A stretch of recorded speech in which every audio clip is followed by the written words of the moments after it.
साथियों, हम लोग ऐसे व्यवसाय से जुड़े हुए हैं जिसमें बीच बीच में हमें अपने नॉलेज को बूस्ट करने की जरूरत होती है। और ये आप सबकी जिम्मेदारी है कि एक सामान्य किराना दुकान और एक मेडिकल दुकान में जो अंतर होती है, एक नॉलेजफुल पर्सन को, एक कॉम्पिटेंट पर्सन, एक फार्मासिस्ट को मेडिकल की लाइसेंस दिया जाता है और लाइसेंस के शर्तों के अधीन अपना व्यापार करना होता है। तो ये डिस्टेंस और ये स्पेशलिटी मेंटेन करने की जिम्मेदारी हम सब की होती है। यहाँ पर मैं कुछ मूलभूत नियमों का चर्चा करूंगा और उसका आप लोगों के पास भी ये लिफलेट बांट दी गई है, तो उसका अक्षरशः पालन करना आप सब सुनिश्चित करें। हम जब कभी भी इंस्पेक्शन में जाते हैं तो ये सब हमको अप टू डेट मिलना चाहिए। जिस प्रकार से जो दवाइयां बनती है, तो हर एक दवाई के वायल को, हर एक टैबलेट को परीक्षण तो नहीं किया जा सकता, इसलिए उसकी क्वालिटी प्रॉपर बनी रहे, इसके लिए एक जीएमपी गाइडलाइन होती है, ताकि उसके हर एक प्रोसीजर को इतनी एसओपीज में बांध दिया जाए कि उसमें कोई प्रकार से लीकेज मत रहे और हर एक टैबलेट, कैप्सूल, दवाइयां जो निकल रही हैं वो अपनी गुणवत्तापूर्ण ही निकले। उसी प्रकार से छोटी ये नियम हैं, ये शर्तें हैं, इन शर्तों का हम लोग छोटी अगर के अवहेलना कर देते हैं और अल्टीमेटली वही कहीं न कहीं एक बड़ी वायलेशन को जन्म देता है। इसलिए हमको सभी नियमों को, छोटी या बड़ी हो, पालन करना जरूरी है। और आप लोगों की जो रिकॉर्ड संधारण है वो एक बहुत इसमें जरूरी विधा है, क्योंकि आप लोगों को अभी पता होगा कि हमारे छत्तीसगढ़ में 2 ऐसे केसेस आए हैं जिसमें स्पूरियस के केस में ड्रग इंस्पेक्टर को गिरफ्तार करना पड़ा है। रिसेंटली एक गरियाबंद में और एक रायगढ़ में हुआ है। तो इसलिए हम लोगों को नियम कानून का विशेष रूप से पालन करना चाहिए। तो इस नियम कानून के श्रृंखला में स्टार्ट करता हूं। सबसे पहले जो लाइसेंस हम लोग ग्रांट करते हैं, वो लाइसेंस किसी दृष्टिगोचर जगह में आपके फर्म में प्रदर्शित होना चाहिए। हम लोग जब तक जाते हैं, देखते हैं चिपकाए तो हैं सर बोलते हैं, लेकिन वो किसको दिखता है? केवल फर्म वालों को दिखता है, कोई मेडिकल दवाई लेने वाला तो दिखाई नहीं देता। ये अपने आप में एक बहुत बड़ी वायलेशन है, क्योंकि लाइसेंस के शर्त में पहले ही कंडीशन रहता है दृष्टिगोचर जगह में वो चिपका होना चाहिए। उसी प्रकार से फार्मासिस्ट की जो रजिस्ट्रेशन होती है, रजिस्ट्रेशन की कॉपी भी वहां पर चिपकी हुई होना चाहिए। उसके बाद जैसे आप लोग जो ऑर्डर देते हैं, रिटेलर्स और खासकर जैसे डॉक्टर्स वगैरह जो रहते हैं, शेड्यूल के तहत उनको लाइसेंस की जरूरत नहीं होती, लेकिन उन लोग जो ऑर्डर देते हैं तो उनकी ऑर्डर के लेटर हेड में लेना चाहिए। होलसेलर्स को ये चीजें आश्वस्त करना चाहिए। ठीक, तो ऐसी छोटी चीजें हैं जिसको हम लोग ध्यान नहीं देते और वो एक बड़ी वायलेशन में जाती है। ठीक, उस प्रकार से आपका मेडिसिन आया तो सबसे पहले क्या करना चाहिए? आप लोगों को बेस्ट नंबर की मिलान करना चाहिए। उसके बाद फिर उसको अपने जो भी क्रम में रखते हैं उस क्रम में उसको जमाएं। इसी प्रकार से ज्यादातर मैं इंस्पेक्शन में गया हूं तो देखता हूं सर, हम लोग तो सभी रिकॉर्ड का संधारण सॉफ्टवेयर में करते हैं, लेकिन उस सॉफ्टवेयर में केवल बिल काटने के लिए बस सॉफ्टवेयर नहीं है, उसमें इतनी सारी फीचर्स हैं। जैसे कोई एनडीपीएस दवा का अगर विक्रय कर रहे हैं तो वहीं पर आप लोग अपलोड कर सकते हैं प्रिस्क्रिप्शन की कॉपी। इसी प्रकार से मैं 90% जगह में गया हूं जहां पर शेड्यूल H1 वाला जो बटन है वो एक्टिवेटेड नहीं है आपके सॉफ्टवेयर में। तो ये सब बेसिक्स हैं, आप कर रहे हैं लेकिन उसमें प्रॉपर ढंग से नहीं कर पा रहे हैं, और कहीं ना कहीं वो एक बहुत बड़ी वायलेशन है, क्योंकि ड्रग एक्ट साफ बोलता है शेड्यूल H1 का रिकॉर्ड अगर प्रॉपर संधारण नहीं कर रहे हैं तो फिर आप वायलेशन कर रहे हैं। और बाकी सब चीजें तो इसमें दी हुई हैं, मैं कुछ इसको ब्रीफ कर देता हूं। शेड्यूल H1 का रिकॉर्ड प्रॉपर इसमें जो फॉर्मेट दी गई है उसी फॉर्मेट में प्रॉपर आप लोगों को मेंटेन करना चाहिए। एनडीपीएस दवाएं जो है ये अति संवेदनशील है, और ये मान के चलिए इसमें एक टैबलेट, एक वायल, एक इंजेक्शन के कारण आप लोगों के ऊपर सीबीआई जांच भी बैठ सकती है, ये मान के चलिए। इसलिए इसमें एक अतिरिक्त सावधानी अपने को बरतते हुए और इसमें जो फॉर्मेट दिया हुआ है, इस फॉर्मेट में अपने रिकॉर्ड का संधारण सुनिश्चित कीजिए। बाकी तो और बोलने के लिए बहुत कुछ है, बट समय अभाव में अब मैं अपना वक्तव्य यही विराम देना चाहता हूँ। धन्यवाद। महासचिव अविनाश अग्रवाल जी, सांसद प्रतिनिधि पाठक जी, बाला वर्मा जी, जिला दवा विक्रेता संघ अध्यक्ष वकार जी, सचिव दीपक भाई और उपस्थित समस्त साथियों, सबसे पहला मेरा आप सभी को नमस्कार। सबसे पहले मैं आप सभी जितने उपस्थित हैं सबसे जोरदार ताली चाहूंगा अपने लिए, क्योंकि एक बात मंच से मैं बोलना चाह रहा हूँ कि जीवन में उत्साह उमंग होनी चाहिए और आप अपने लिए उपस्थित हुए। आपने उत्साह जाहिर किया है कि कुछ सीखना है आपको और आपने अपना समय दिया है, तो ये यकीन मानिए कि आप में से किसी का भी फोन एसोसिएशन के माध्यम से हमारे तक आता है तो उसको जरूर सुनूंगा मैं। उसके अलावा किसी भी फोन को मैं एंटरटेन नहीं करूंगा। दीपक भाई, वकार जी, वो लिस्ट में जरूर लूंगा, है ना, इसलिए आपसे ताली बजाया। तो आपकी उपस्थिति सार्थक होना चाहिए आज। सबसे पहले मैं ये बताना चाहूँगा कि जो नियम कायदे है ना, rules drug and cosmetic act 1940 में बना है, वो एज इट इज चला आ रहा है। उसमें जहाँ जरूरत होती है, जहाँ आम जनता के लोग, आम जनता से जुड़े हुए किसी पहलू को जोड़ने की आवश्यकता होती है, तब वहाँ शासन संशोधन करके उसमें ऐड करता है। जैसे हम ऑफिसर लोग जो है, एडीसी बोलिए, ड्रग इंस्पेक्टर बोलिए, चेंज होते हैं समय के साथ। मेरे पहले बेरी राम साहू जी थे, है ना, ड्रग इंस्पेक्टर और कोई थे, लेकिन रूल्स रेगुलेशन तो सेम है। यदि आप रूल्स रेगुलेशन फॉलो करेंगे तो आप में कॉन्फिडेंस रहेगा और आपके कॉन्फिडेंस पर हमको कॉन्फिडेंस रहेगा। मैं एक उदाहरण इसलिए देना चाह रहा हूँ कि मैं लगभग 9-9.5 साल राजनांदगांव जिले में काम किया और जब भी कोई पुलिस प्रशासन का अधिकारी या मीडिया साथी कर्मी मेरे जिले में केमिस्ट पर उंगली उठाता है कि सर वहाँ पर नशीली दवा बिकती है, मेरा कहना ये होता है कि हम अपनी सारी टीम मोबाइल आपके पास रख रहे हैं, कहाँ बिकती है आप साथ में चलिए तुरंत। तो ये कॉन्फिडेंस आप सभी लोग से मैं चाहता हूँ कि इस तरीके की कोई भी चीज, है ना, नहीं करना है। और सीधी सी बात है कि जितने शासन जितने भी रूल्स रेगुलेशन बनाता है, आम जनता के हित को ध्यान में रखते हुए बनाता है ना। आप जो जिसको पालन करना है और जिसको पालन करवाना है, मतलब एमएस का और प्रशासनिक अधिकारी या इंस्पेक्टर बोलिए, उनको ध्यान में रखते नहीं बनते नहीं है ना। तो हम भी एक जनता, आम जनता के पार्ट हैं, तो हम उसको ज़्यादा से ज़्यादा फॉलो करना चाहिए। चलिए एक बार मैं थोड़ा सा मेडिकल स्टोर का प्रैक्टिकल एक्सपोजर कराता हूँ नियम कायदे को, है ना। जैसे हम लोग जब जाते हैं तो क्या क्या चीज़ देखते हैं और कैसे शुरुआत करते हैं ना। कोई भी इंस्पेक्टर आए तो सबसे पहले क्या देखेगा, आपका देखेगा कि बोर्ड बराबर बनाए कि नहीं, मेडिकल स्टोर का नाम दिखाई कि नहीं, उस मेडिकल स्टोर का नाम होना चाहिए, उसके नीचे केमिस्ट एंड ड्रगिस्ट होना चाहिए, उसके नीचे प्रोप्राइटर का नाम हो, फार्मासिस्ट का नाम हो, फार्मासिस्ट का रजिस्ट्रेशन नंबर हो।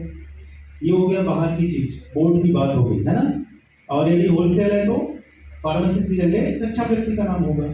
दूसरा, हम जैसे साहू जी ने बताया कि लाइसेंस प्रॉपर डिस्प्ले होना चाहिए। कहाँ होना चाहिए वो, जहाँ कोई कस्टमर मेडिसिन लेने आता है उसको प्रॉपर दिखना चाहिए, ठीक है। हम अब इसके बाद हम मेडिकल स्टोर में एंट्री किए। इसके बाद हम क्या देखेंगे, रिस्क बेस्ड इंस्पेक्शन। जनरली हमको कहा जाता है कि ऐसी चीज का इंस्पेक्शन आपको पहले करना है जिससे कि आम जनता को कहीं नुकसान हो सकता है। हम कोशिश करते हैं कि फ्रिज में जाके देखें कि फ्रिज आपका चालू है, तो फ्रिज में क्या होना चाहिए, सब्जी भाजी होना चाहिए क्या, नहीं होना चाहिए ना। हाँ ठीक है, कोई ड्राई आइटम रखा है आपने वो अलग बात है, लेकिन उसको हाइजीनिक मेंटेन करना है ना, साफ सुथरा रखना है, उसमें उसको भी प्रॉपर आपको चेक करना है। और ऐसा नहीं कि जाते समय अपन लाइट ऑफ स्विच ऑफ कर रहे हैं, तो यदि उसमें मेडिसिन कोल्ड स्टोरेज की रखी है तो 24 घंटे उसको चालू रहने दीजिए, ठीक है। इसके बाद हम देखेंगे कि प्रॉपर लेबलिंग है कि नहीं, एक्सपायरी दवा एक्सपायरी कार्टून में है कि नहीं, या एक्सपायरी कवर्ड में है कि नहीं, है ना। यदि आप जानवरों की दवा रखे हैं तो जानवरों के कवर्ड वगैरह में है कि नहीं, अलग सेपरेट है कि नहीं, है ना। इसके बाद हम जाएंगे, आपका मेन एनआरएक्स का रिकॉर्ड देखेंगे। एनआरएक्स दवा से जैसे अल्बाजोलम, डाइजिफार्म, कोडिन, फास्फेट सिरप, उस पर फोकस हमारा रहता है कि उसका स्टॉक कितना है। अच्छा, इस संबंध में एक चीज़ और बताना चाहूँगा। कई केमिस्ट ये समझते हैं कि हमारे मेडिकल स्टोर में भी स्टॉक नहीं है, तो ये समझा जाएगा कि हम खरीदी बिक्री नहीं करते। ऐसा नहीं है। हमारे पास ना केवल दुर्ग जिले के, बल्कि राजनांदगांव बोलिए, रायपुर बोलिए, सारा स्टॉक एक्सचेंज, सारा हमारा सेल परचेज का रिकॉर्ड हम बुलवाते हैं इंस्पेक्टर से। तो ये अंदेशे में मत रहिए, क्योंकि मैं अभी आया हूँ, एक दो महीने का अनुभव रहा है। कुछ केमिस्ट साथी सब उसको लाइसेंस प्रीमाइसेस से हटा के और कहीं रख दिए थे। आपको बता दूं कि वो यदि अन्य प्रीमाइसेस में रखा है तो WL विदाउट लाइसेंस केस पहले बनना है, उसके बाद नार्कोटिक का केस बनना है। तो वैसी गलती बिल्कुल ना करें, है ना। दूसरा ये होगा कि नार्कोटिक का रिकॉर्ड वगैरह खास तौर पे आपको ध्यान रखना है ना। इसमें सब सारा प्रारूप दिया है ना। ये एक रजिस्टर आपको सेपरेट मेंटेन कीजिए। ये नार्कोटिक ड्रग भी शेड्यूल H1 का पार्ट है ना। जिस तरीके से आप शेड्यूल H1 मेंटेन कर रहे हैं परचेज से, उसी तरीके से आपको नार्कोटिक ड्रग का भी मेंटेन करना है। इसमें एक चीज खास यही है कि आपको डॉक्टर के प्रिस्क्रिप्शन की कॉपी भी रखना है। कब? सील लगाने के बाद आपकी दुकान की सील लगेगी और क्वांटिटी कितनी कितनी दी है वो लगेगा आपको, है ना। तो नार्कोटिक में कहीं भी कोई भी ढिलाई बर्दाश्त नहीं की जाएगी, है ना, क्योंकि ये जीरो टॉलरेंस की पॉलिसी है।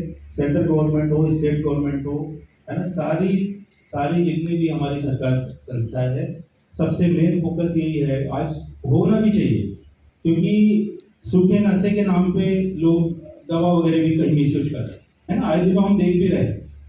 हम ये गारंटी नहीं बोल सकते कि हम लोग इन्वॉल्व नहीं है, क्योंकि पकड़ी जा रही है मेडिसिन, है ना। और वो कहीं ना कहीं कोई दवा निर्माता ही उसको सेल कर रहा है। कहीं ना कहीं वही लीक, भले हमारे केमिस्ट हमारे स्टेट वाले नहीं सेल, लेकिन कहीं ना कहीं से लीक होके आ रही है।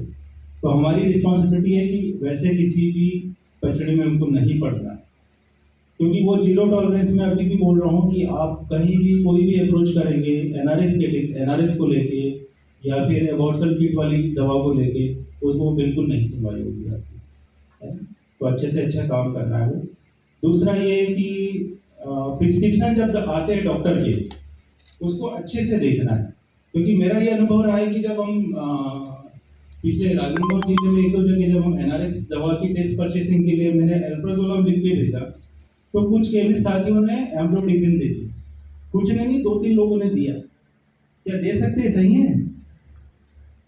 हम मेडिसिन से डील कर रही है, हमेशा ध्यान रखिए कि हम मेडिसिन से डील कर रहे हैं, कहीं का कुछ हो जाएगा पेशेंट के साथ। यदि उसका बीपी लो रहेगा, ऑलरेडी यदि कोई बीपी लो पेशेंट है और उसको एम्प्रोडिपिन और खिला दो, तो वो प्रॉब्लम हो सकती है ना। पता चले तो जब तक आपको समझ में नहीं आ रहा प्रिस्क्रिप्शन में क्या लिखा है, उसको अच्छे से डॉक्टर या तो जिसने लिखा है उससे यदि आप संपर्क कर सकते हो कर लीजिए, या फिर और कोई अपने साथी में, आपका ग्रुप भी बना हुआ है व्हाट्सएप ग्रुप, उसमें एक बार भिजवा लीजिए कि क्या लिखा हुआ है, उसका क्लेरिफिकेशन दे लीजिए, तब उसको कीजिए, है ना। और मैं समझता हूँ कि आप में से ऐसे कितने केमिस्ट हैं जो अभी एक साल भर में अभी मेडिकल खोले, साल भर में खोले, आप 5-6 लोग हैं, मैक्सिमम लोग पुराने। तो मैं तो मान के चलता हूँ कि लगभग आपको सारे नियम कायदे मालूम होंगे।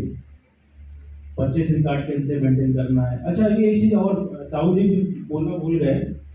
एक चीज़ हम एनालिसिस और की, कभी कोई दवा जैसे सपोज उसमें कोई पॉइजनस सब्सटेंस आ गया और जो आपके मेडिकल से गया, आपके मेडिकल के माध्यम से भी उसको किसी को पेशेंट को चला गया, आप कैसे करोगे इसको चेक?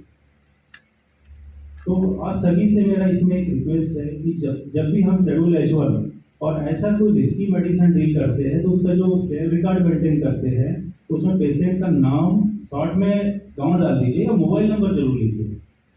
कल में कभी कोई आगे गवर्नमेंट से कि ये मेडिसिन गलती से ऐसे बन गई है, इसको विड्रॉल करना है, या जिसने खाया है उसको एंटीडोट देना है ना। कैसे ढूंढोगे उसको? एक मोबाइल नंबर सबसे अच्छा माध्यम है, आज हम उसे संपर्क करके उसको दे सकते हैं।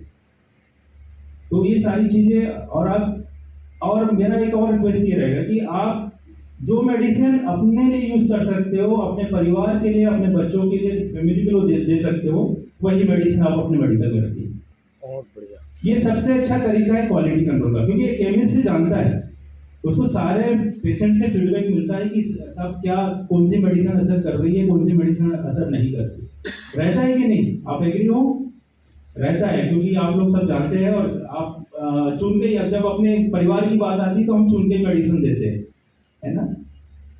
ये सारी चीज़ें हैं और प्रैक्टिकल अप्रोच रखे हम, है ना। हम भी समाज का एक पार्ट है और नो डाउट हम जीविका उपार्जन इसी के माध्यम से करते हैं, लेकिन सरकार ने, शासन ने, प्रशासन ने जो जवाबदारी हमको दी है, और चूंकि हम मेडिसिन से कहीं ना कहीं कोई सफ़र कर रहे आदमी, पेशेंट को हम डील कर रहे हैं, ज़्यादातर 90% लोग आपके जो काउंटर पे आते हैं कहीं ना कहीं कोई बीमारी का या कहीं ना कहीं कोई समस्या में रहता है, तो उसी समस्या का हमको सही तरीके से निदान देना है ना। उसके साथ कहीं भी कोई हमारे माध्यम से गलत चीज़ ना हो। चलिए इतना कहकर आपका सभी का बहुत बहुत धन्यवाद। Thank you. आज संडे है, रविवार, और सभी लोग छुट्टी मनाते हैं। उसके बावजूद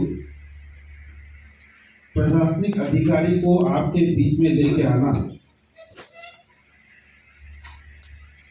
और आपकी सरकार आपके द्वार, ऐसा जो टाइप का ये कार्यक्रम आज है कि हम लोग जो व्यापार कर रहे हैं बहुत संवेदनशील व्यापार है। हमारा जो नियम ड्रग एक्ट 1940 से अंग्रेजों के जमाने से चले आ रहा है, उसमें कुछ अमेंडमेंट्स हुए हैं बस। उसके बाद भी जब भी ड्रग इंस्पेक्टर किसी भी दुकान में जाता है, कुछ ना कुछ उनको गलतियां मिलती ही है। जबकि वो जितने बार भी दुकान में जाए आपके, और जो जो चीजें वो इंस्पेक्शन में लिखता है आपके दुकान में, उसी को आपको सुधारना है। या मुझे मेरे दुकान में क्या कमी थी, जैसा अभी साहब ने बोला कि जाते हैं ड्रग लाइसेंस कहाँ पर है, फार्मासिस्ट का फोटोकॉपी कहाँ पर, तो रजिस्टर्ड कॉपी कहाँ है, वो दिखती नहीं। या फ्रिज में ऐसी दवाइयाँ रखी जिसको नहीं रखना चाहिए, जो फ्रिज में रखी दवाई है वो बाहर है। खास तौर पे जो इंसुलिन और एंटी रेबीज, इसके लिए अगर आप फ्यूचर मेंटेन नहीं कर सकते तो उसको दवाई को मंगाना भी बंद कर दीजिए, क्योंकि दोनों चीज से स्वास्थ्य के लिए खतरा है। जिसको आप दे रहे हो उसके साथ धोखा है। सामने ऐसी चीज बताएगी कि आपने वो दो चीज, आप ऐसी चीज ही बेचिए जो खुद खा सको, अपने परिवार को खिला सको। हम लोग जानते हैं और हम लोग भी सब देखते जाते। आज मैं सन 95 से दुर्ग जिले का सचिव रहा हूँ। इतने पुराने लोग हैं, सब लोग जानते ही मुझे अच्छे से, और लगातार आप लोग कुछ सेवा करते आ रहे हैं संगठन के माध्यम से। ऐसे ऐसे नियम सरकार ला रही थी हम लोग के ऊपर में, हम लोगों ने उसको विरोध करके आप लोग तक बातें आने नहीं दिया जाता है। उसके बाद भी हमारे कुछ साथी थोड़े से लालच में पूरा व्यवसाय को बदनाम कर देते। कुछ ही लोग हैं। अभी हाल ही में अभी जो जीएसटी चेंज हुआ, उसमें आप लोग को फायदा हुआ, नुकसान हुआ? फायदा। सभी लोग बैठे यहाँ पर, जो 22 सितंबर से जो लागू हुआ था 18%, 12%, जो उसमें टैक्स कम हुआ, तो उसमें आपको फायदा हुआ कि नुकसान? संगठन ने आपका नुकसान होने नहीं दिया। जो आपका स्टॉक था उस पर आपको इनपुट मिला, कंपनियों से हमने उसका डेफिसिट मांगा, जो आपको मिला। हमारी एक मांग थी सरकार से कि इसको 22 तारीख को नहीं करते, इसको 30 तारीख के कर देते, क्योंकि 1 तारीख से नया हमारा फाइनेंशियल ईयर चालू हो जाता। लेकिन मोदी जी ने घोषणा कर दी थी कि त्योहार से पहले, और 22 तारीख से त्योहार हमारा नवरात्रि का चालू हो रहा था, तो एक उपहार उनको देना था भारत की जनता को। ठीक है, जहाँ पर प्रधानमंत्री जी की बात है तो सब हम लोगों ने बैठ के मानी कि ठीक है, अगर आप कर रहे हैं तो हमें कोई आपत्ति नहीं है। 8 दिन काम को जो डाटा रखना वो अलग से रख लेंगे हम लोग। और उसका पूरे हिंदुस्तान में सभी ट्रेड एसोसिएशन को, उससे जो ट्रेडर्स को लिखा, उनका भी फायदा हुआ, आम जनता को भी फायदा हुआ। हम तो सिर्फ एक कम्युनिटी के सेलर है, किसी की दवाई हम लोग बेचते हैं, बाकी सब चीज तो हम लोग खरीदते हैं, हम लोग भी उसमें जो है उपभोक्ता है, हम लोगों को भी बहुत फायदा हुआ सब चीजों से। यहाँ पर टैक्स कम होने से भारत की जनता को सभी को फायदा हुआ, लेकिन खास तौर पे दवाई वालों को, जितने भी दवाई के ट्रेड थे, आम जनता को उसके बाद में हमारे दवाई वालों को भी फायदा हुआ है। हम लोग डिस्काउंट भी करके देते हैं। जीएसटी कमिश्नर साहब के साथ हम लोग की बैठक थी, हम लोगों ने आपको व्हाट्सएप के माध्यम से, आपके पास में सर्कुलर भी आया, एसोसिएशन ने आपके पास में कि दुकान में आप चिपकाना है इसको, एमआरपी कैसे चेंज कर सकते हैं आप, आपके पास में पावर नहीं चेंज करने का, तो फिर किस तरीके से आम जनता को दवाई मिलना चाहिए, कोई दवाई की शॉर्टेज भी नहीं होना चाहिए जब तक नया एमआरपी का माल नहीं आता है, कम एमआरपी का जो टैक्स के हिसाब से, तब तक आपको किस हिसाब से दवाई बेचना था, आपको दुकान में स्टिकर लगाने, सबको भिजवाए थे दीपक कॉम्प्लेट आपको भिजवाए भी गए थे, संघ के माध्यम से, व्हाट्सएप के माध्यम से भी आप लोग को बताया गया था कि भी उसमें अगर 18-12% से 5% में आया है तो 6.25 आपको एमआरपी से लेस करोगे तो आपका एमआरपी वो टैक्स वाली आ जाएगी। जहां 18% टैक्स था, 11.02% लेस करने से आपका वो टैक्स वाला जो माल आपको आ जाता, कि आपको कहीं पर भी जीएसटी वाले भी, डिपार्टमेंट वाले घूम रहे हैं कि आम जनता को उसका फायदा मिल रहा है कि नहीं मिल रहा है, लेकिन मुझे खुशी है कि पूरे दुर्ग जिले में या पूरे छत्तीसगढ़ में एक भी प्रकरण दवाई वालों के ऊपर में टैक्स का नहीं बना, इसलिए आप लोग सभी धन्यवाद के पात्र हो। हमारा व्यापार है, निश्चित हम लोग कमाने के लिए बैठे हैं, और ये मानवता का भी काम है कि भाई हमारे पास डॉक्टर के पास जाता है, वो पीड़ित आदमी दवाई लेने के लिए आपके पास आता है, डॉक्टर के पास नहीं है। भाई आजकल आपने भी देखा है कि हर जितने अच्छे डॉक्टर्स हैं, जिसकी अच्छी चलती है, उसने अपना खुद का मेडिकल स्टोर खोल लिया, और जो पुराने मार्केट में बैठे थे उनका क्या होगा? उन लोगों ने अपनी साख बना के रखी है कि जैसे हम लोग, एक छोटा सा उदाहरण पान का देता हूं मैं, कि कई लोग खाना खाने पर पान खाते हैं, उनको पता है कि मेरा पान वाला मेरा टेस्ट जानता है, मैं वहां पे जाऊंगा तो उसको ये नहीं बताना पड़ेगा कि मेरे पान में क्या क्या डालना है। उसके बीच में 4 पान की दुकान आएंगे, लेकिन वो जाएगा आखिरी में। तो वैसे ही आप भी अपना भरोसा बना के रखो कि चाहे मैं 1 किलोमीटर दूर भी रहूंगा तो, लेकिन वो आप ही के पास मिश्रा मेडिकल में मुझे जाना है तो मेरे को बाजार के अंदर जाना, उसके पास अगर थोड़ा कोई डॉक्टर नहीं है, उससे कोई फर्क नहीं पड़ता। आज ग्रुप में कई दुकानें ऐसी है, रेंज मेंटेन करते हैं, रेंज मेंटेन के साथ साथ उन्होंने विश्वास भी अर्जित किया कि वहां पर जाऊंगा, वहां पर मैं दवाई सही मिलेगी, जो लिखी हुई मिलेगी। ये दवाइयों को भी आपको अपने आप में विश्वास पैदा करना है ग्राहक का। अभी साहब ने एम्ब्रोडेपी को उदाहरण दिया, ब्लड प्रेशर का, मुझे याद आ रहा है उस समय अमर अग्रवाल स्वास्थ्य मंत्री थे, याद हो बताओ वो केस हो, वो खुद लो बीपी के पेशेंट थे और उनकी दवाई जाती थी गीता मेडिकल रायपुर में है, उनके यहाँ से रेगुलर जाती थी। गलती से उसने एम्ब्रोडेपिन ही दे दी उनको और समझ नहीं पाया वो केमिस्ट, और अमर अग्रवाल जी ने दवाई खा ली और उनका बीपी गिर गया, वो खुद ही गिर गए। और तुरंत जैसे ही गिरे, बाद में देखा वो डॉक्टर आने के बाद में कि इनको तो ये कैसे दवाई करते, तो बुला के तत्काल पूरा अमला पहुंच गया, दुकान बंद करा दी।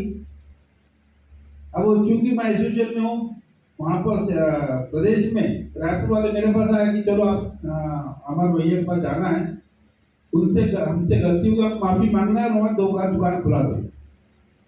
मैं तो जाता था उनके पास, जब वो ठीक हो गए शाम को मैं गया उनके पास, कुछ नहीं बोले, दवाई का पत्ता मेरे हाथ में पकड़ा दिया, पहले तू खा लेना, बाद में मेरे से बात कर।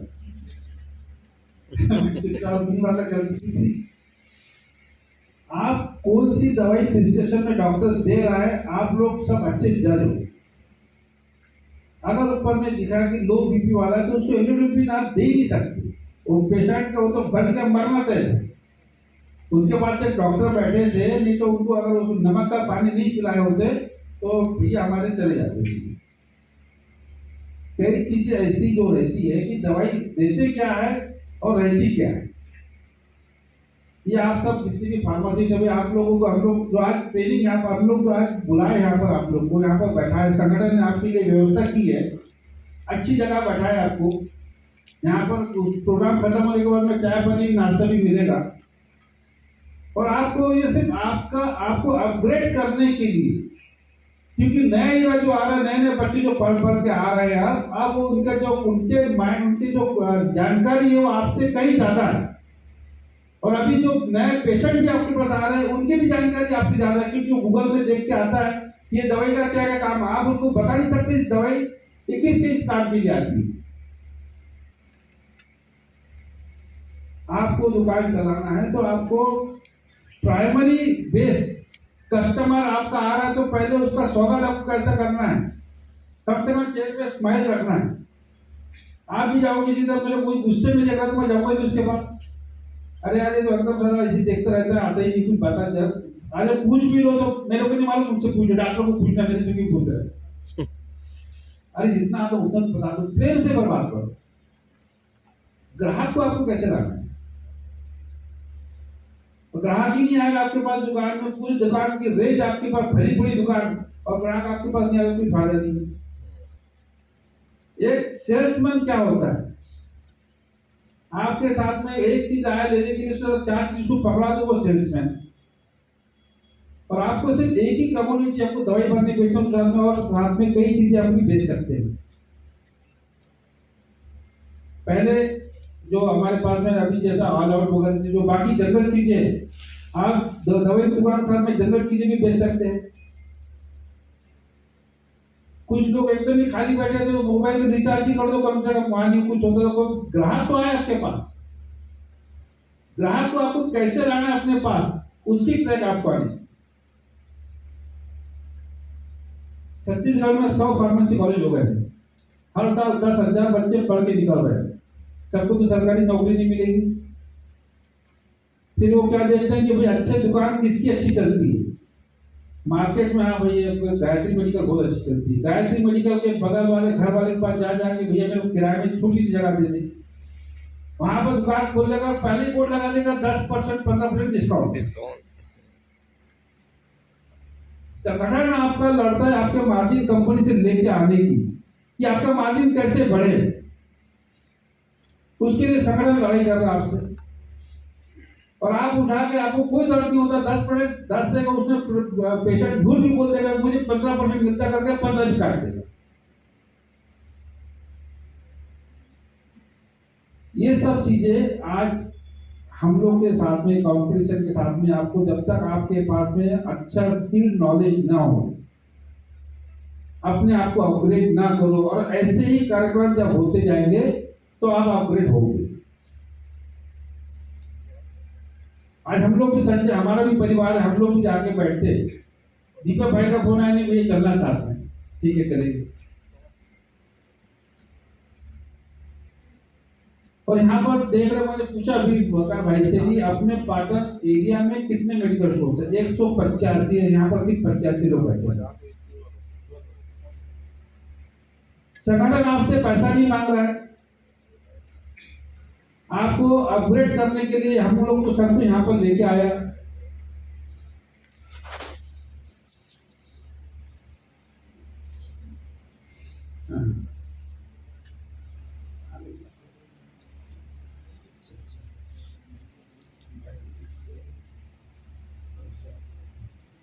हमारे बीच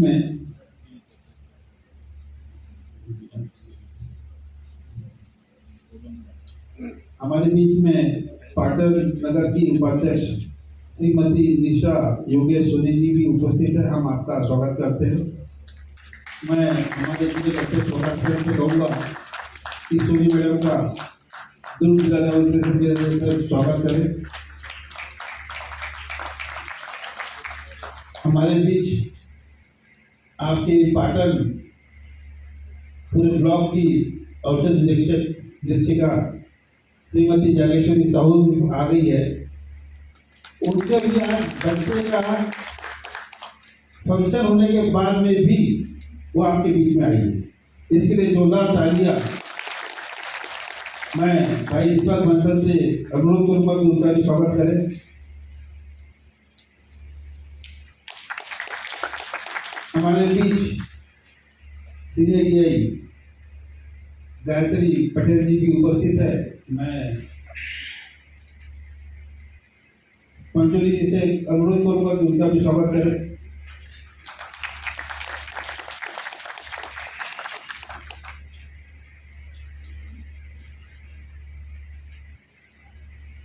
दुर्ग जिला के संगठन मंत्री गणेश कामराज जी से भी अनुरोध है आके जगदीश मैडम का स्वागत करें।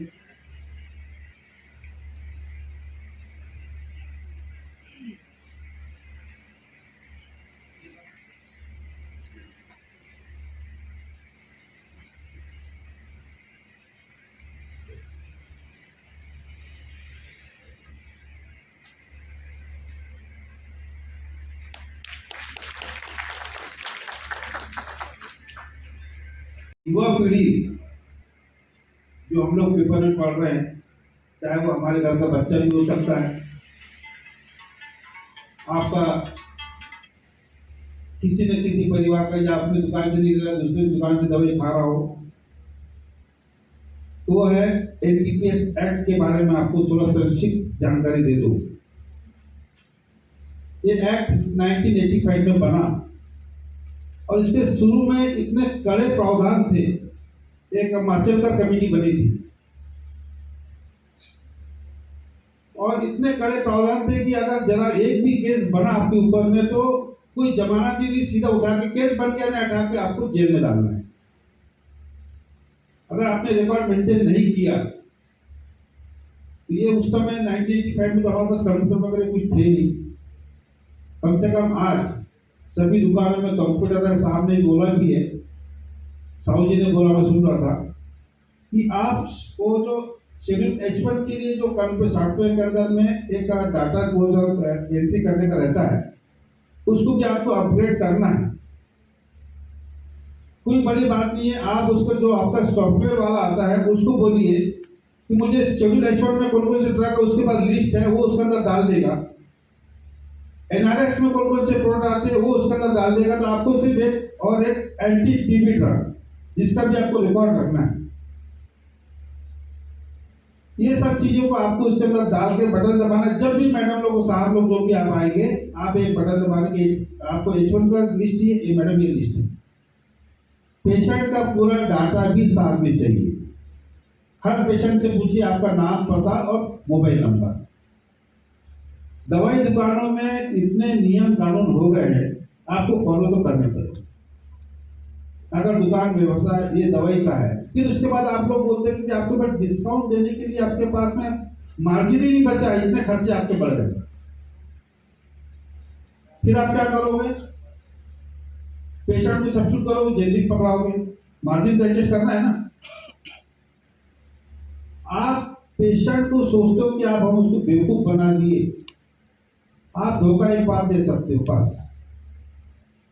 वो गलती से डॉक्टर के पास चले गया, बोले कि डॉक्टर देखेंगे दवाई तो मैं तुमको दिखाई दी, दूसरा दे दिया करते, तो पेशेंट को दोबारा आपके पास नहीं आए।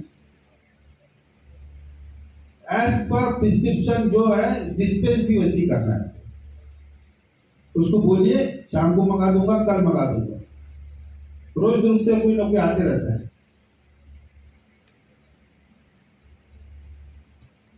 एनडीपीएस एक्ट में इतने कड़े कड़े जो प्रावधान है, संगठन के कारण जब ये नियम बना उस समय तो इतनी सारी दवाइयां भी नहीं थी जो अभी दवाई आ रही है एनआरए ड्रग की। पहले अल्प्राजोलमी बहुत बड़ी दवाई होती थी। हम लोगों ने सब चिंता की कि भाई इसको कैसे कर सकते हैं। भाई दुकानदार है, हम लोग भी इंसान है, गलती हो सकती है, मानवीय भूल भी हो सकती है।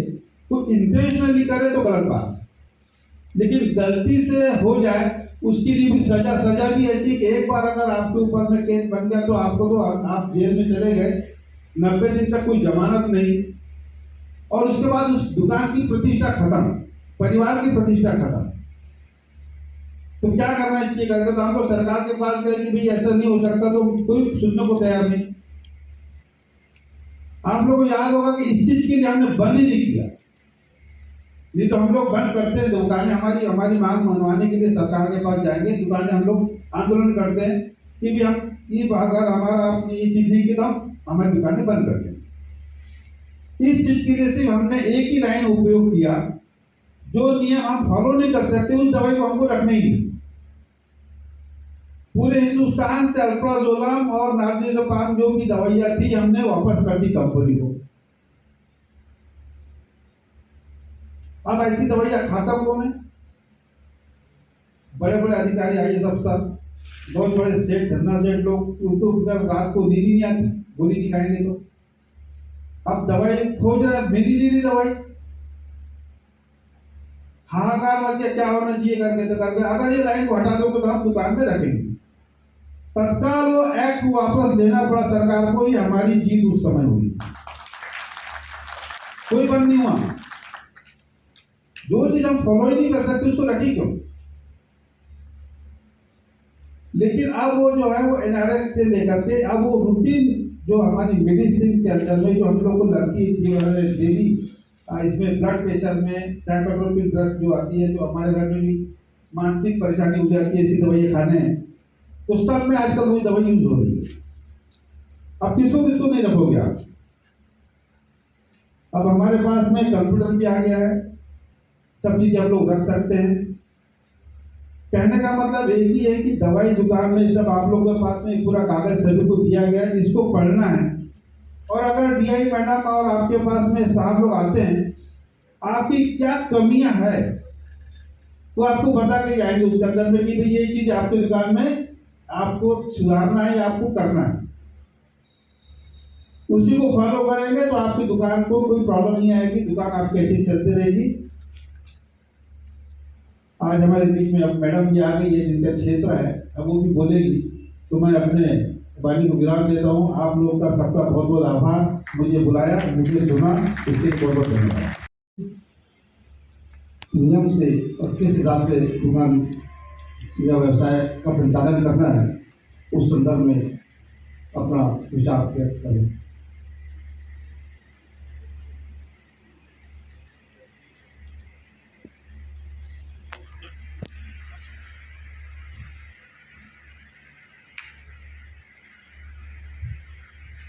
कल आज से हमारे सम्मानित assistant professor program Sanjay Jhadikar sir, मेरे colleague Vishnu Sahu sir, Gayatri ma'am एवं संगठन के सभी पदाधिकारीगण, आप यहाँ पर उपस्थित सभी कैमिस्टगण, आप सभी को मेरा नमस्कार। जिनको मेरा नाम पता ना हो, मैं एक बार अपने आप को इंट्रोड्यूस कर देना चाहूँगी। मेरा नाम जागेश्वरी साहू है और मैं भी 2000 से ही हूँ। दूरी जिले में पदस्थापना से पहले बादल जिले में कार्य कर रही थी करीब 7.5 साल। पाटन मिले अभी मुझे ज़्यादा वक्त तो हुआ नहीं है पाटन क्षेत्र जो है, पर जब मैं यहाँ फील्ड में आई तो कुछ चीज़ें मुझे देखने को जो मिली, उन्हीं के बारे में थोड़ा सा ब्रीफ में बोलूँगी। बाकी तो मेरे सर लोगों ने बता दिया होगा आप लोगों को। और आप लोग संडे को यहाँ पे आए, समय निकाल के देखे, काफ़ी अच्छा लगा। तो बस 2-4 पॉइंट्स हैं जिन पर मैं बोलना चाहूँगी। पहली चीज़ ये कि जब इंस्पेक्शन के दौरान मैंने देखा कहीं कहीं पे बिल बुक में रेगुलरिटी नहीं थी। कुछ ऐसे केमिस्ट थे, कुछ ऐसे केमिस्ट शॉप थे जिनको बिल कैसे काटना है यह भी नहीं पता था।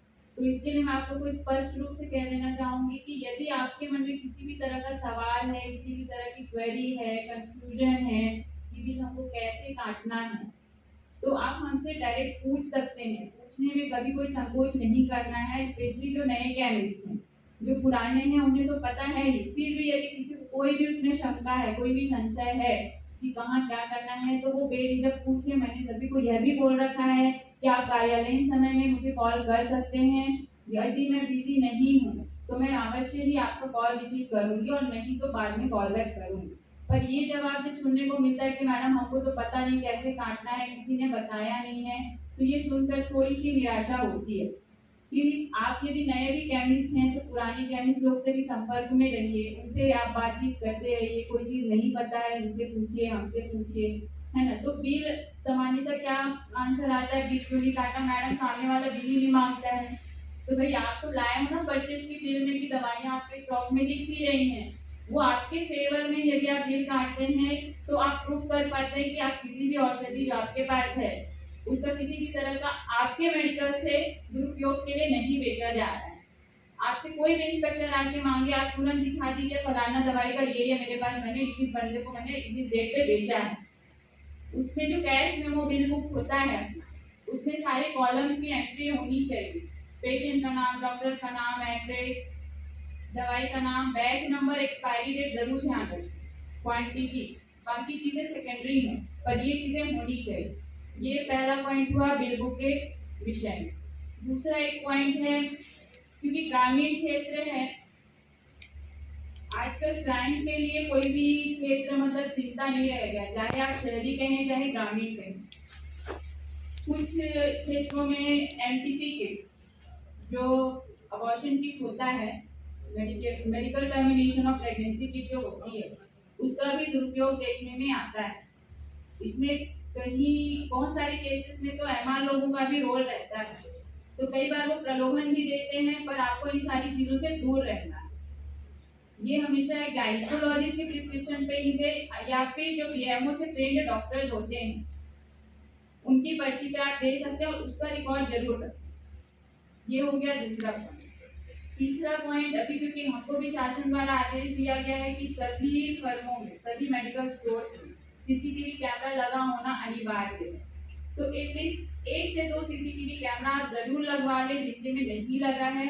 ये केवल नियम के लिए ही नहीं है, ये आपके लिए भी अच्छी चीज है कि आपको भी सेफ्टी होगी, आपको भी नजर रहेगा कहीं आपके काउंटर में क्या चीजें चल रही। यदि आप चीजों को अपने प्रॉफिट के पर्सपेक्टिव से सोचते हैं तो आपको हर नियम में केवल अपना फायदा नजर आए। जरूरत है अपना नजरिया थोड़ा सा और बड़ा करके देखने की। ये हो गया तीसरा पॉइंट। एक चौथा पॉइंट और है जिसमें मैं कहना चाहूंगी कि अभी क्योंकि समय के साथ बहुत सारे बदलाव आ रहे हैं, हम पे भी शासन का बहुत ज्यादा दबाव रहता है, समय समय पर तुरंत कभी भी अचानक हमको अलग अलग तरह के आदेश आते हैं, नियम आते हैं, गाइडलाइंस आते हैं, उनको हमको आपसे फॉलो करवाना होता है। हम छुट्टी के दिन भी कई बार काम करते हैं, हमको रात के 12 बजे मैसेज आता है कि ये हमको डेटा चाहिए, वो डेटा चाहिए, हमको डेडलाइन दिया जाता है 1 घंटे 2 घंटे का।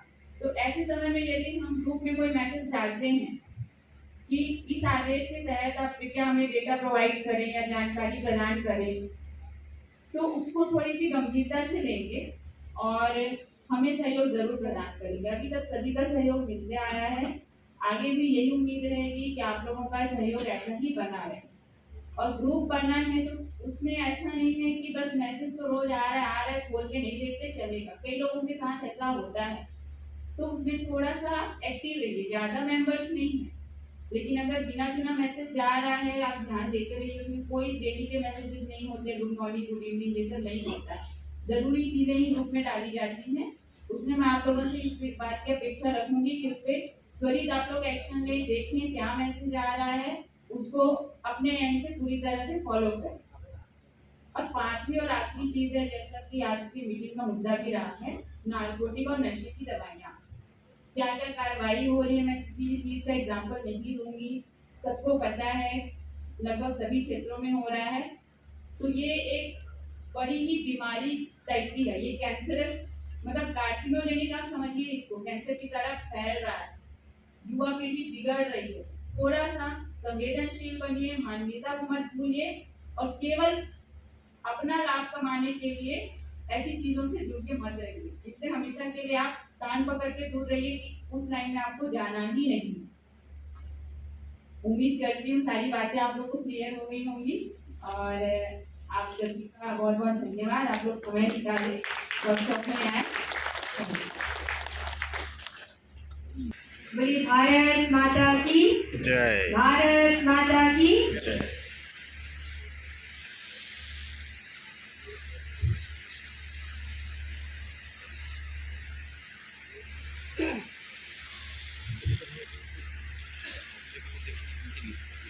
आज पाटन नगर पंचायत के ऑडिटोरियम में दुर्ग जिला दवा विक्रेता संघ का सेमिनार में उपस्थित हमारे बीच में समस्त अतिथिगण और अभी हमारे बीच में उपस्थित हुए हमारे नगर पंचायत के अध्यक्ष योगेश निखिल भाले जी, साथ में उपस्थित हमारे सांसद प्रतिनिधि राजा पाठक जी और हमारे सभापति नगर पंचायत केवल देवांगन जी, बाबा वर्मा जी, सोनी जी और समस्त केमिस्ट पाटन के केमिस्ट और शायद दुर्ग जिला के सभी केमिस्ट आए हुए हैं। हाँ, पूरा पदाधिकारी आए, उनका इस ऑडिटोरियम में और इस पाटन नगर पंचायत में आपका बहुत बहुत अभिनंदन है, स्वागत है। ये जो विक्रेता, दवाई विक्रेता, जैसा कि मैं अभी एक दो अतिथियों का मैं उद्बोधन सुन रही थी, उसमें बताया गया कि जो दवाई डॉक्टर लिखता है वो दवाई ही जो लेने वाले हैं क्रेता उनको दिया जाए। और बहुत सारे तो बिल्कुल आप इसे मना करें ताकि हम युवा पीढ़ी को इस नशे की दवाई से हम बचा सकें। और हम अगर ये ठान लें कि हमें ये दवाई नहीं देना तो दवाई कहीं से ले भी नहीं पाएगा।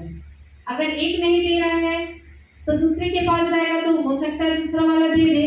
तो आपको संगठित होकर इस कार्य में एक साथ कार्य करना है आपको, ताकि हम युवा पीढ़ी को बचा सकें।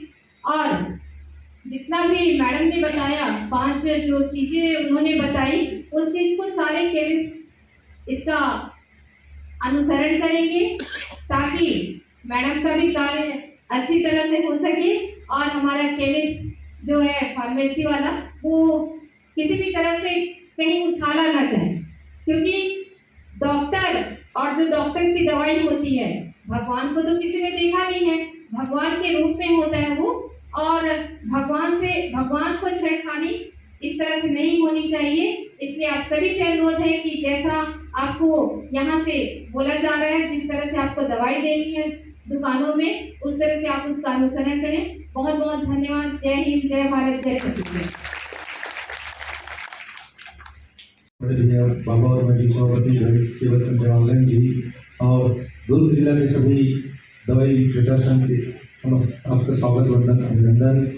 और मंच में उपस्थित सभी आदरणीयों को आदर प्रणाम करता हूँ मैं। आज नशा मुक्ति के इस अभियान में नशा एक समाज की बुराई है जो व्यक्ति के शरीर में, मन में और समाज में बुरी प्रभावित करता है। नशे की लत व्यक्ति को आत्मनियंत्रण से दूर कर लेती है और उसे विनाश की ओर ले जाती है।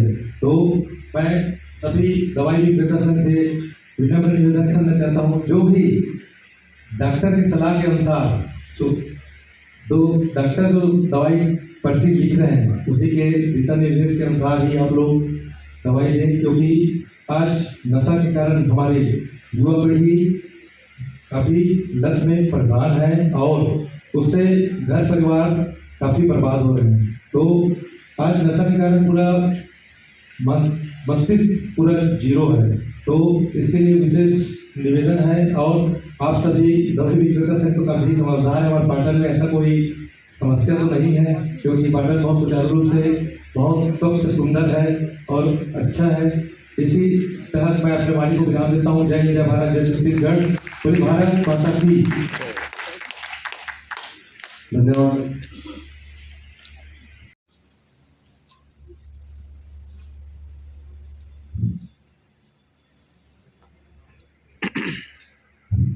क्यों भारत सरकार का नशा मुक्त भारत अभियान के तहत कुछ प्रतिज्ञा है, तो हम प्रतिज्ञा लेंगे। आप सबसे निवेदन है कि अपने स्थान पर खड़े होना है और प्रतिज्ञा मुद्रा करें, शपथ देते हैं। मैं बोलते जाऊंगा, आप लोग दोहराइए। आज हम एकजुट होकर नशा मुक्त भारत अभियान के तहत